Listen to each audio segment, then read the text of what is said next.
کہ اگر تو یا اگر کوئی ساری دنیا حاصل کرے، ٹھیک ہے، اور اپنی جان کا نقصان کرے تو اسے کیا فائدہ؟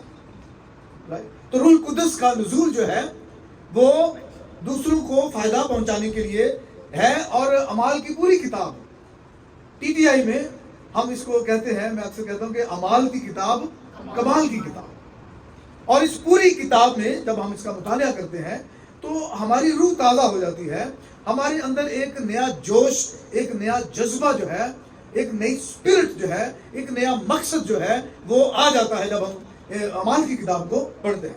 تو اعمال پہلا باب اور اس سے لے کر 7ویں باب تک جب روح القدس کا وعدہ پورا ہوتا ہے نزول کا، تو پہلے باب سے لے کر 7ویں باب میں ہم دیکھتے ہیں کہ کیسے یسوع نے شاگردوں کو تیار کیا، کس کے لیے؟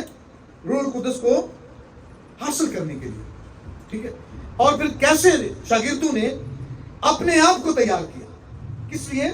روح القدس کو ریسیو کرنے کے لیے، اور کیسے روح القدس نے پھر شاگردوں کو تیار کیا قوت دے کر کہ وہ مقصد جو ہے، وہ جس مقصد کے لیے روح القدس آیا ہے اس کو وہ حاصل کریں، اور کیسے شاگردوں نے اپنے شاگردوں کو، پھر شاگردوں کے شاگردوں کو تیار کیا کہ وہ روح القدس کو لے کر اس قوت کو اور قدرت کو حاصل کر کے دوسروں کے لیے بھلائی کا سبب بنے، کیونکہ ہر ایک شخص میں روح کا ظہور فائدہ پہنچانے کے لیے ہوتا ہے۔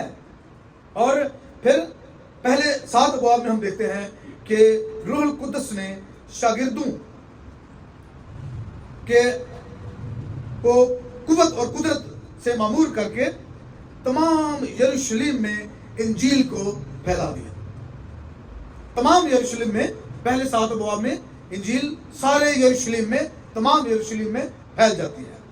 اور دوسرا جو حصہ اعمال کی کتاب کا 8واں باب اور اس کی 12ویں باب تک، دے کراس دا باؤنڈریز، وہ ان حدود سے جہاں وہ رہتے کہاں تھے؟ یروشلم میں۔ اب انہوں نے ان حدود کو پار کیا ہے، ان کی حدود جو ہیں وہ بڑھ گئی ہیں، وہ ایکسپینڈ ہو گئی ہیں، تو دے کراس دا باؤنڈریز۔ اور کیسے روح القدس نے شاگردوں کے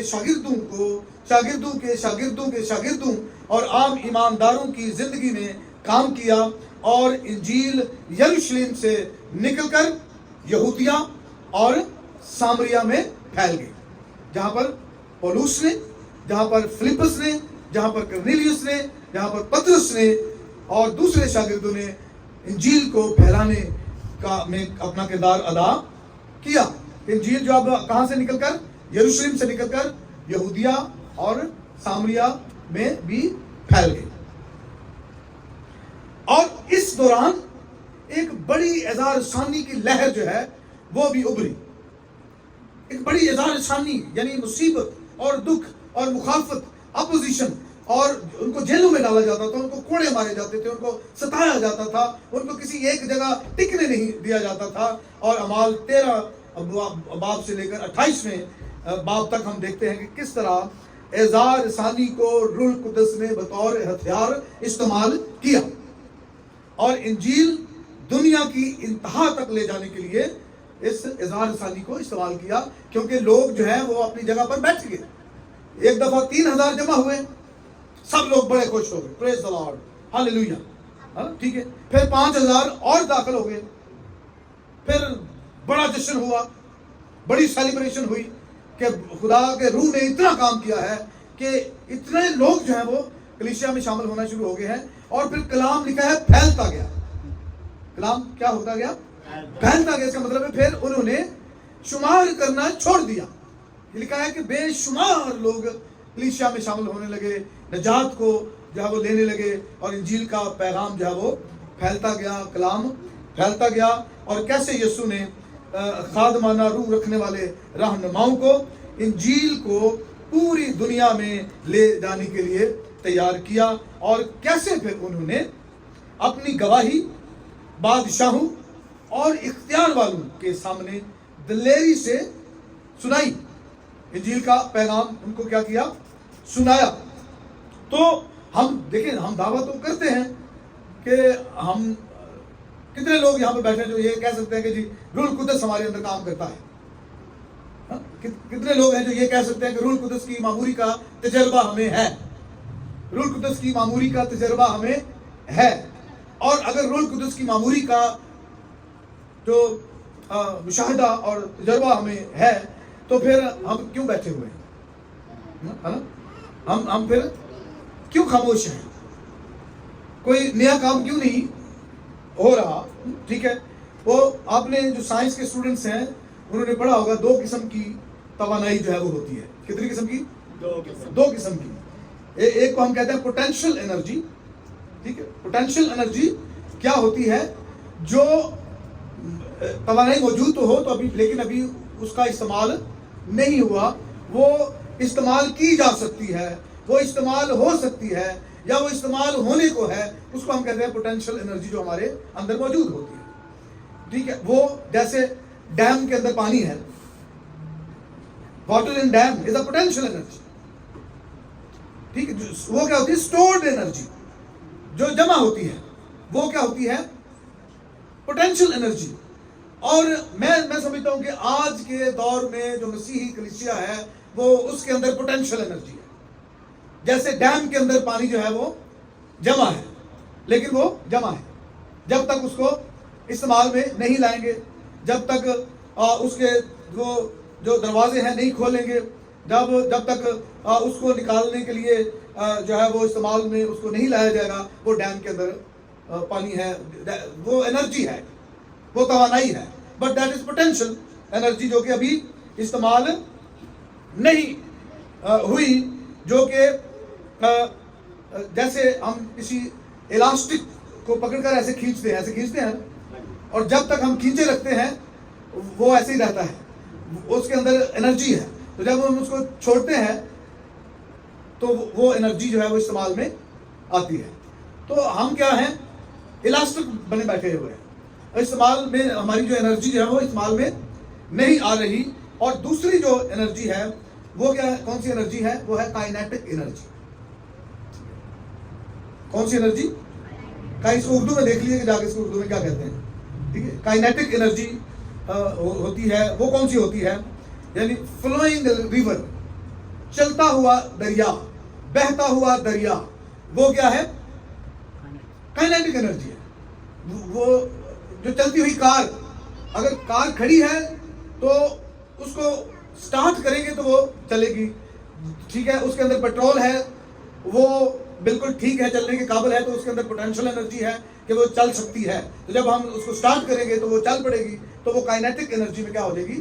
تبدیل ہو جائے گی. ٹھیک ہے, اور یہ جو کائنیٹک انرجی ہے یہ ٹرانسفریبل ہے, یہ منتقل ہو سکتی ہے. ٹھیک ہے, تو میں کسی چیز کو دھکا دیتا ہوں اور وہ آگے چلتی ہے اور وہ آگے کسی اور چیز کو موو کرنے میں مدد دیتی ہے. تو اس کا مطلب یہ ہے کہ یہ انرجی جو ہے وہ توانائی جو ہے وہ کسی میں داخل ہو کر کسی اور میں ٹرانسفر ہوتی ہے, پھر وہ کسی اور میں ٹرانسفر ہوتی ہے, پھر وہ کسی اور میں ٹرانسفر ہوتی ہے. تو جو روح القدس کی قدرت ہے وہ کون سی قدرت ہے, قوت ہے؟ وہ کائنیٹک ہے, وہ ٹرانسفریبل ہے, وہ دوسروں میں ٹرانسفر ہوتی ہے. تو روح القدس جب نازل ہوا تو شاگردوں کے اندر ایک انرجی پیدا ہوگی, اور وہ انرجی جب پترس کھڑا ہوتا ہے تو وہ بیان کرتا ہے تو وہ 3000 میں منتقل ہو جاتی ہے. اور وہ 3000 میں جب منتقل ہوتی ہے تو جب وہ اس ویژن کو, اس رویا کو لیتے ہیں تو وہ آگے پریچ کرتے ہیں, وہ آگے ٹیچ کرتے ہیں, وہ آگے اپنی گواہی دیتے ہیں. تو وہ انرجی, وہ قوت جو ہے وہ آگے مزید دوسرے لوگوں میں ٹرانسفر ہو جاتی ہے, منتقل ہو جاتی ہے. سو what kind of energy do we have? ہمارے اندر کون سی توانائی ہے؟ کیا پوٹینشیل ہے یا کائنیٹک ہے؟ دیکھیں یہ دونوں ٹھیک ہے, دونوں ضروری ہے, لیکن پوٹینشیل کو جب تک کائنیٹک میں کنورٹ نہ کیا جائے وہ اسٹور رہتی ہے, اس کا کوئی فائدہ نہیں ہے. تو روح کا ظہور ہر شخص میں کس مقصد کے لیے ہے؟ فائدہ پہنچانے کے لیے ہے.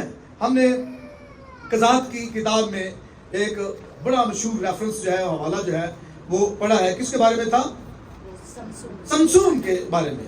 سمسون جو ہے وہ بائبل کی تاریخ کا سب سے زیادہ